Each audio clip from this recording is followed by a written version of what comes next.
বাবু সরো হয়েছে মাশাল্লাহ মাশাল্লাহ মাশাল্লাহ যেটা হয়েছে মাশাল্লাহ এমনি ভিজে যাবো সমস্যা নাই পানি খাইতে খাইতে এমনি ভিজে যাবো মাশাল্লাহ যে প্রথমবার হিসাবে ঠিক আছে প্র্যাকটিস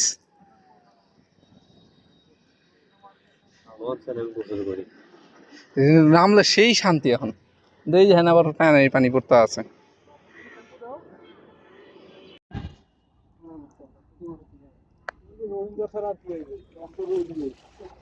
না আইসে আইসে আইসে হ্যাঁ সব রোহিঙ্গা শাখার শাখার শাখার শাখার কথা রোহিঙ্গা বলে না ঠিকই আছে ওই শাখার ফিশ এবার খায় তো না না এটা খায় না এটা কুকুরে খাওয়ায় দেখছি দক্ষিণ আমেরিকা পেট ফুড বানায় আবার কুকুরও খাইতে চায় না অনেক রেস্টুরেন্টে প্রসেস করে খাওয়ায় এগুলো সব রোহিঙ্গা সব শাখারের বাচ্চা সব হিউজ হয়ে গেছে মাছগুলো রাক্ষস মাছ অন্য সব মাছ খায় বলে চিন্তা করে মানে মাছ কোন খারাপ নাই নাই নাই মাছ উঠছে ভালো শামুক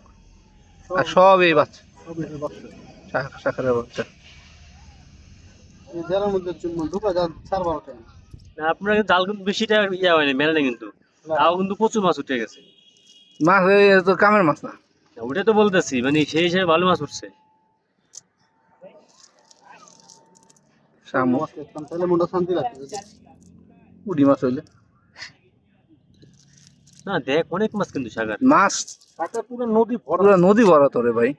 মাছগুলো এমন একটা মাছ সহজে মরেও না দ্রুত বংশ বিস্তার করে সহজে মরে না লাঞ্চ কই করস বাসাই ওয়ে করব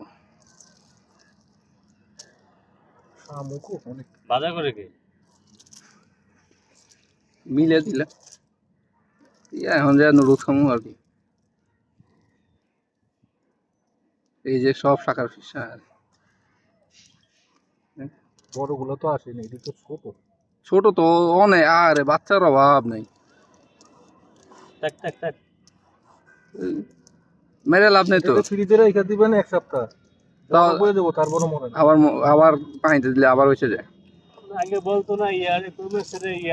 কই মাছের জান এশিয়া বেশি সবথেকে অন্য মাছ তো দুঃখ মানতে পারতাম আরে সব শামুক আর শাখার